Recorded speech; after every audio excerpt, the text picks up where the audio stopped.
What's one family saying or phrase you heard growing up that still sticks with you? Mom lifted her glass, looked right over me, and told my brother that he should have the home because he was building a family, and while everyone nodded like that sentence was a prayer we had all agreed to years ago, I felt something very steady settle inside me. The kind of steadiness you get when you already know how the story ends and you are simply letting the room catch up, because the paper in my bag said the house was never hers to give, and all I had to do was sit there, breathe, and wait for the right moment to unfold it. If you have ever been the child who is useful but not cherished, you learn to stay quiet while the favorites stretch out and get comfortable, and that has been my role since before I could drive. When my brother was the star runner who needed new shoes and I was the kid who got told to understand the bigger picture, which always meant your brother first, and it did not stop with school or birthdays or medical bills. Because adulthood only gave it better language, words like legacy and tradition and family continuity, all of which looked suspiciously like Mark getting help for a down payment and a truck and then a bailout after a bad business year, while I was told that I had chosen a career that made me independent, which in our family is a nice way of saying you do not count when there is something big on the table. Dad never corrected the record in public, which hurt, but he did something I only learned after he was gone, something that made me feel seen in a way that no speech from a parent ever could. Because tucked in a plain folder in the bottom drawer of his desk was a recorded transfer on death deed that named me as the person who would receive the house without probate. A boring piece of paper with more power than all the speeches and group chats and holiday toasts combined, and when I found it, I sat on the floor and let myself be mad at him for not saying it out loud and also grateful in a way that made my hands shake. Mom's version of the future was simple and generous sounding, which is her favorite combination, because it lets her feel noble while she moves pieces around a board only she sees. And in her plan the home went to Mark because he had a wife and 2 children and a mortgage that made him look responsible, and I would be fine because I always am, and the words she used were the kind that sound reasonable at a distance. Words like stability and family nest and doing the right thing, but if you stand closer you can hear the sentence she never says, which is that I do not bring her anything she can brag about at church, so I do not get the prize. I did not argue when she started pushing me to sign a simple transfer, because I had already taken the folder to a lawyer who is kinder than his eyebrows make him look. And he walked me through how the document works and why it was valid and what steps to take to keep anyone from playing games with mail or filing something behind my back, and the next morning, I ordered certified copies from the county, set up a forwarding address for all property notices, and placed the originals in a safe deposit box that does not share keys with my mother's kitchen drawer, and for the first time in a long time I felt the ground under me belonged to me, not because I grabbed it, but because my father wrote my name on it when nobody was watching. Mark kept calling to tell me not to be dramatic, which is funny coming from a man who once staged a family intervention because I did not bring potato salad to a barbecue, and he said things like, "You do not even want to live there, and you know kids need a yard." And I kept my voice soft because soft is the last thing anyone expects from me, and I told him I wanted peace and clarity, and he heard what he wanted, which was surrender, because he has lived in that rhythm for so long that he cannot imagine me doing anything but bending. The invitation to Thanksgiving came with a note from Mom that said we would be making a big announcement, and she wanted everyone present because families should not keep secrets, which was a line so rich I nearly framed it. And I brought a pie and a calm smile and the folder in my tote, and I let the small digs slide because they are background noise, and when she lifted her glass and pronounced the sentence like a blessing, I kept my eyes on my brother long enough for him to feel certain the win was his. Then I set down my fork and slid the envelope onto the table, not open yet, not dramatic, just there like a quiet fact no one had accounted for, and my little act of revenge for the night before, the one that made me sleep for the first time in weeks, was already done, because I had signed and recorded the affidavit confirming my rights so that nothing announced over turkey could change the law. And as Mom reached for the envelope with that patient smile she uses when she thinks I am about to apologize, I told her we should read this together, since we all care about the truth, and the room went still in that particular way that tells you everyone is about to learn something they cannot unlearn. When my father died, there were casseroles and speeches about strength and community and faith, and then, as the chairs were stacked and the last neighbor left with a foil pan under her arm, there was the quiet work of sorting drawers and canceling subscriptions and pretending that grief makes people better when, in our case, it only made the old pattern bolder. Because my mother stepped into the space like a director who finally had the stage to herself and began handing out roles with a smooth voice she saves for the church foyer, calling my brother the future of the family and calling me practical, which in our language means you will not be considered when the real choices are handed out, and she started saying the house would be safest with Mark. Not because of any document or promise, but because he had dependents and a story she liked to tell about continuity, and I stood there with a bag full of envelopes my father had labeled in his careful block letters and understood, in a heavy but strangely steady way, that the only person who had actually written anything down was the one person who was gone. I did not make a speech when I found the transfer document, because this is not a family that hears speeches from me, but I took the paper to an attorney who talks like a mechanic, simple and exact. And he explained what the form did and why it mattered and which steps would seal it against interference, and I nodded and made a list that looked like a grocery run even though every line was a small line of defense. Things like certified copies of the death certificate,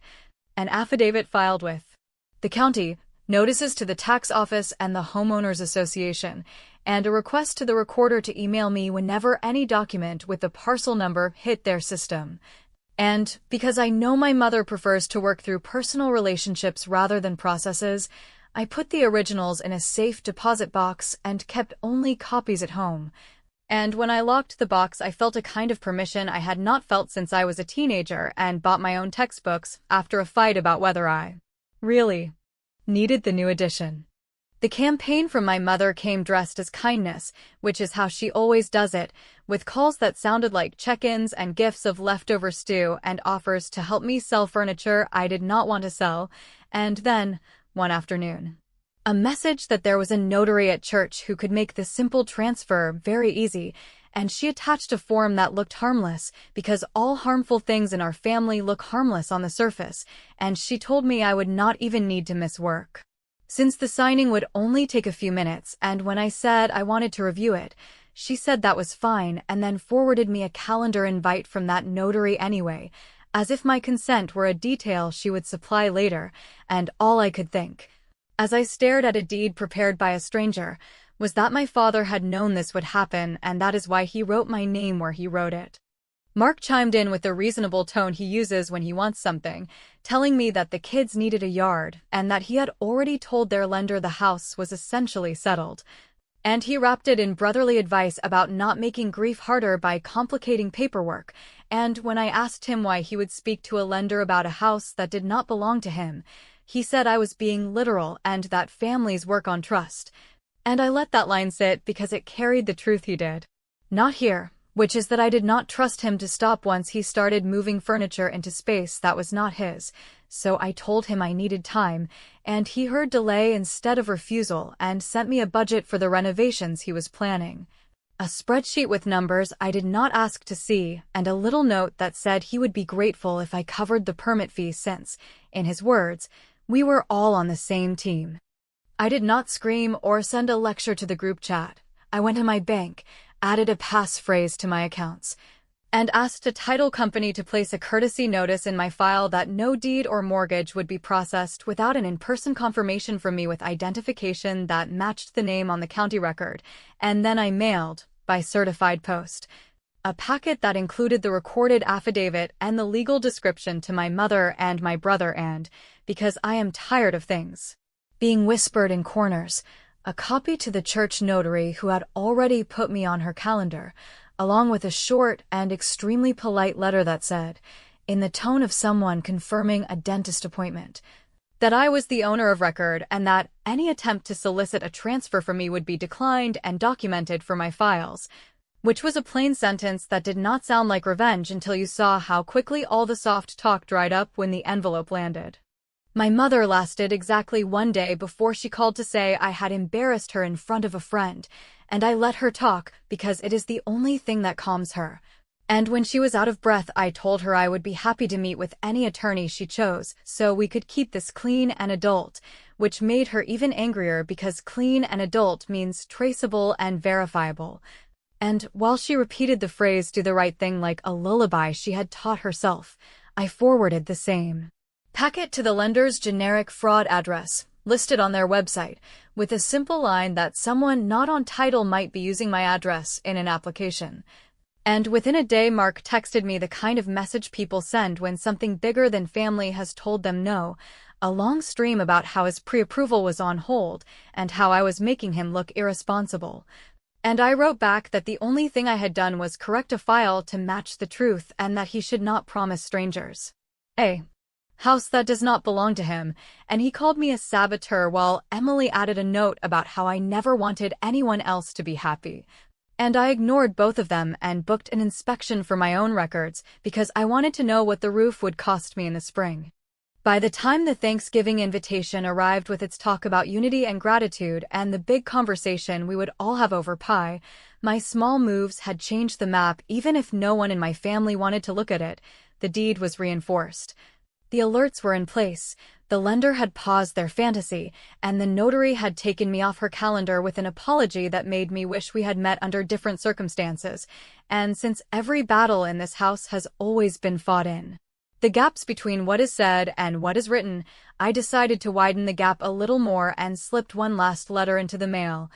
A notice to the Homeowners Association naming me as the sole contact for architectural changes and disputes, which meant that any renovation application from Mark would bounce back to me for signature. And as I dropped it in the box, I felt that quiet, satisfying click you feel when a door you have stood behind for years finally locks from your side, and I knew, as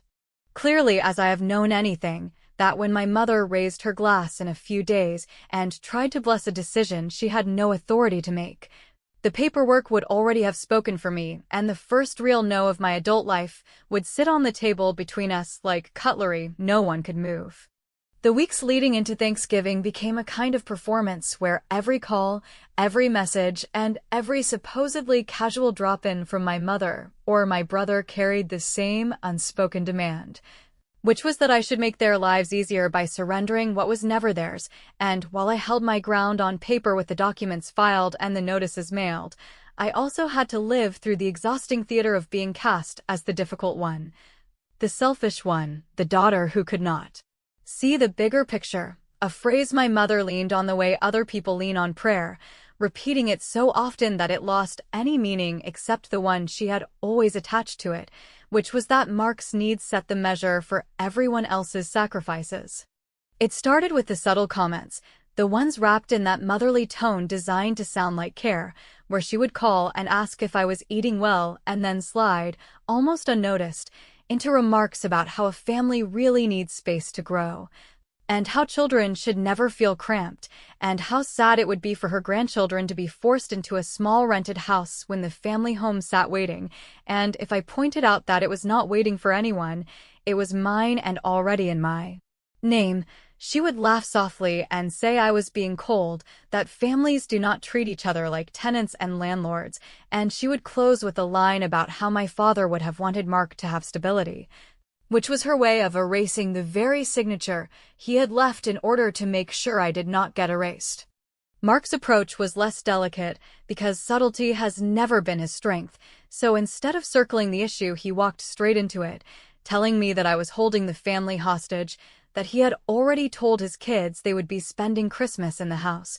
that Emily was planning where the tree would go, and that his lender was waiting only on me. And when I told him that lying to children and lenders was not my problem to fix, he switched gears into guilt, saying that he had always supported me in his own way and that this was my chance to prove I could support him. And when I asked him when exactly he had supported me, he grew silent, because even he could not name a moment. And then he hung up and sent me a follow-up text about how I had forgotten who my real family was, which I read twice and then set aside, because there is no point in arguing with someone who has decided their entitlement is the definition of family.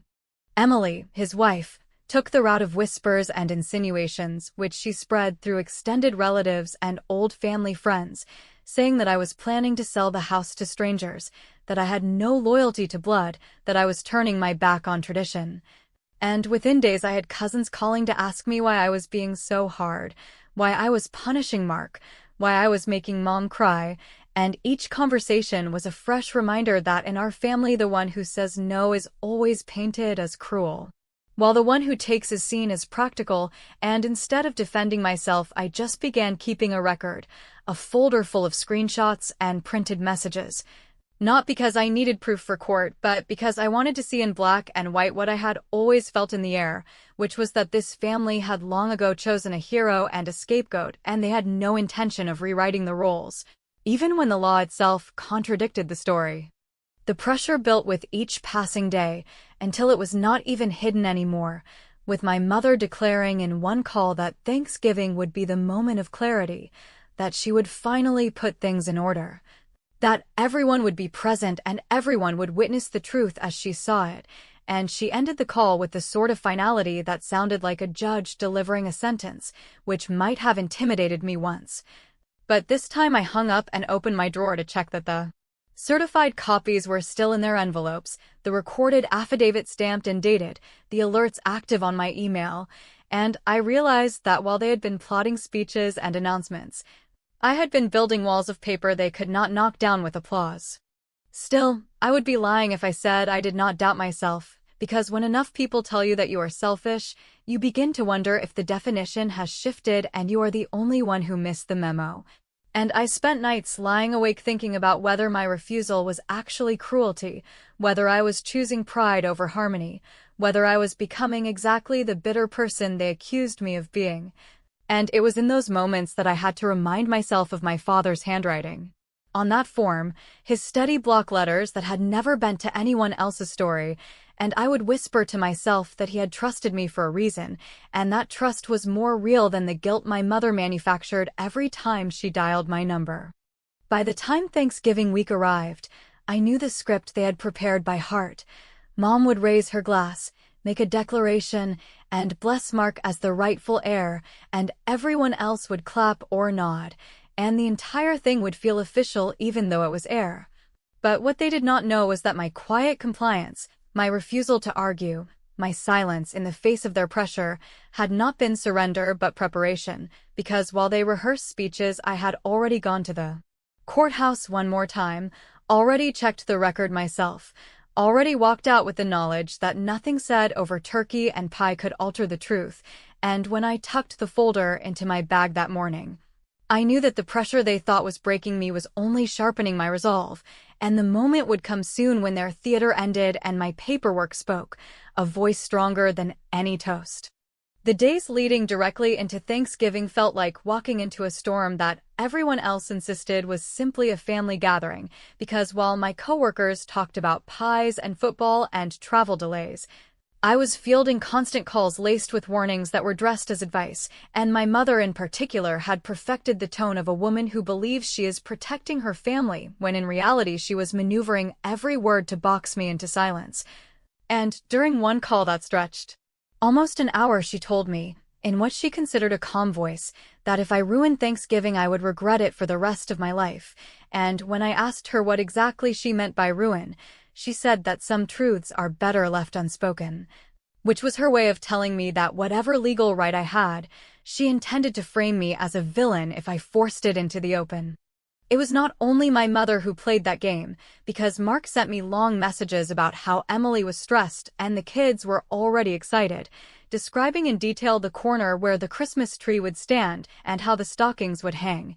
as though if he painted the picture vividly enough I would feel like a criminal for taking it away. And when I reminded him that I had never promised him the house and that Dad had actually gone out of his way to promise it to me, he called me ungrateful and cruel, saying that Dad had always wanted him to be the head of the family, which was an interesting rewrite considering the only document Dad had signed told the county clerk something very different. But that is how Mark works.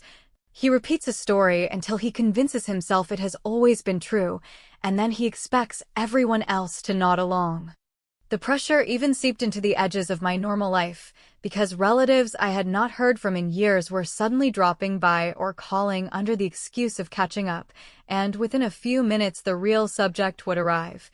Always introduced with a phrase like, "We just want to see peace in the family," followed by a suggestion that maybe I could find it in my heart to be generous, and one cousin even told me that holding on to the house would make it harder for me to find a husband. Because men did not like women who created trouble, and while I wanted to laugh at how backward that sounded, I realized with a kind of exhaustion that she really believed it, that she thought women were supposed to trade away what was theirs in order to be likable. And I decided in that moment that even if every person at the table turned against me, I would not bend to that logic. The night before Thanksgiving, I barely slept, because even though my papers were in order and my steps had been precise, I still could not shake the thought that I was walking into an ambush, a carefully staged moment where I would be accused in front of everyone. And the worst part was knowing that most of those present would side with my mother, not because they cared about the law or the truth, but because they feared being on the wrong side of her glare, and I had seen too many cousins, uncles, and even neighbors fold under that look to think otherwise. I lay there staring at the ceiling, rehearsing in my mind what I would say, but each version felt too much like begging for their understanding, and I knew that was not the path I wanted, because this was not about convincing them I was right. It was about holding up what was already mine and refusing to let their noise erase it.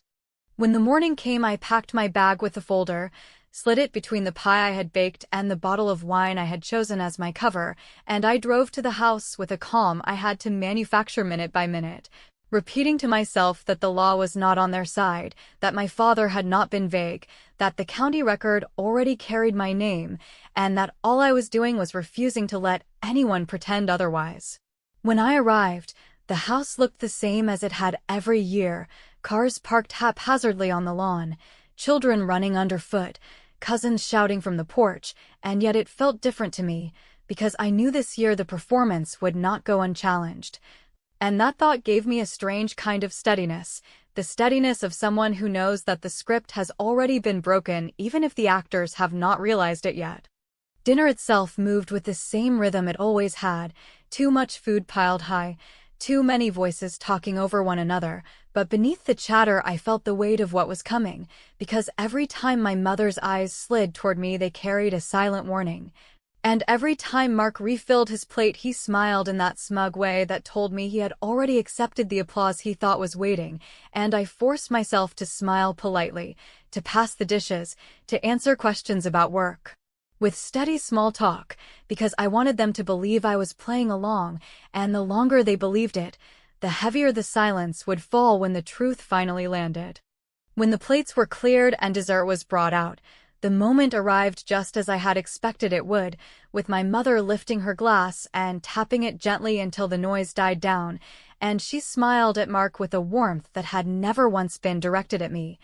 And she said the words with the ease of someone who had rehearsed them in the mirror, that he should have the home because he was building a family, and she spoke as if it were not a suggestion, but a declaration, as if she were unveiling a tradition everyone was bound to respect, and the table nodded along in reflexive agreement, because that is what happens when my mother speaks, and for one long second I let them have that certainty, let them think the matter was settled. Before I set down my fork and reached for the envelope in my bag, the one that contained every line of my father's decision, every seal of the county, every date that proved the story they had clung to was nothing more than air, and as I slid it onto the table in front of me without opening it yet, I felt the air change, because the performance was about to end, and the truth was about to speak louder than any toast. When my mother finished her little benediction over pie and pride and legacy and looked at Mark like she was presenting him with a medal he had earned simply by existing in the order she preferred, I slid the envelope onto the table and, without raising my voice or asking permission from a room that had never granted it to me anyway, I told them that since we all cared about the truth and since we were all apparently comfortable making declarations in front of witnesses, we might as well read the only declaration that actually had the county seal on it, and I opened the flap and laid out, one beside the other, the transfer on death deed with my father's block letters, the certified copy of his passing that triggered it, the recorded affidavit of survivorship with the timestamp that put my name on title, and the alert confirmations from the recorder that meant any filing against this parcel would arrive in my inbox before anyone could pretend not to know what had been done. The first sound after the paper landed was not outrage, but a soft scrape of a fork against a plate, because even those who love drama go quiet when a document says what their speeches will not. And my mother tried to rescue the performance with the voice she uses for strangers, telling me this was unnecessary and that we all knew what Dad would have wanted, so I reached for the letter my attorney had urged me to keep for this exact moment. A letter my father had left in that same drawer, not a legal instrument, but a plain page where he wrote, in the same unfancy hand, that he loved us both, that he had watched me carry the hard parts of the family while Mark collected the easy parts, and that he wanted me to have the house because he trusted me to keep it safe and to decide its future without pressure. And while I did not read every line aloud, I read enough to make the point that this was not my whim or a rebellion. This was a choice made by the one person whose choice actually mattered and who, unlike the rest of us, had nothing left to gain. Mark reached for bluster because bluster is his first language, saying that I was weaponizing paperwork and ruining holidays, and that kids should not have to sleep in a rental when there is a perfectly good house in the family, and I told him, carefully and slowly so nothing could be misheard later, that children should not be taught to take what is not theirs, that lenders should not be promised addresses that do not belong to the applicant, that notaries at church should not be ambushed with deeds that pretend to be favors, and that I had already corrected the lender file, notified the homeowners association that all architectural requests required my signature, placed courtesy holds a title, and set county alerts so that nothing could slide through a back door, and I watched the anger in his face shift into the dull surprise of someone meeting an obstacle he cannot shove. My mother tried the oldest trick she owns, which is to cry just enough to make the room lean her way, saying that she had only been thinking of stability and that I was twisting love into punishment. And I told her that love without boundaries is just control in better clothes, that Dad had set the boundary for us because he knew we would need one, and that my yes to his decision would not become a no because it made the evening less comfortable, and then, because I wanted no one leaving the table with excuses or wishful thinking, I added that the locks would be changed in the morning, the insurance was already in my name, the tax office had my address for notices, and any attempt to represent the property as available to a bank,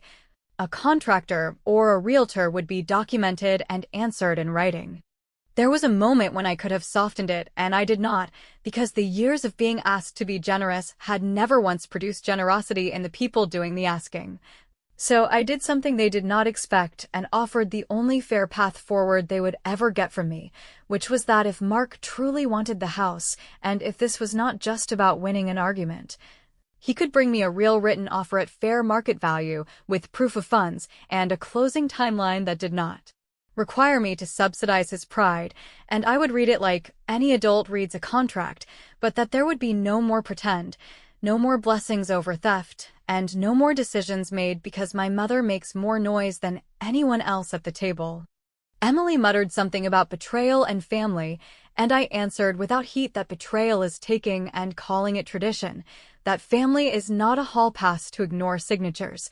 and that the first person in this room to bring a clean boundary had been my father when he wrote my name where he knew it would hold, and that my so-called revenge was not a scheme or a performance, but a refusal, done quietly and thoroughly,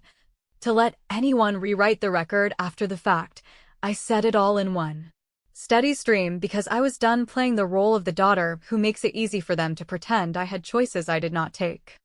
I gathered the documents, slid them back into the envelope, and told my mother I would be leaving the pie and taking the file, that I would not argue about this in group chats or at church or over the phone, and that from this minute forward anyone needing clarity could speak to my attorney, a sentence that felt like closing a door I had been propping open with my foot for too many years, and when I stood,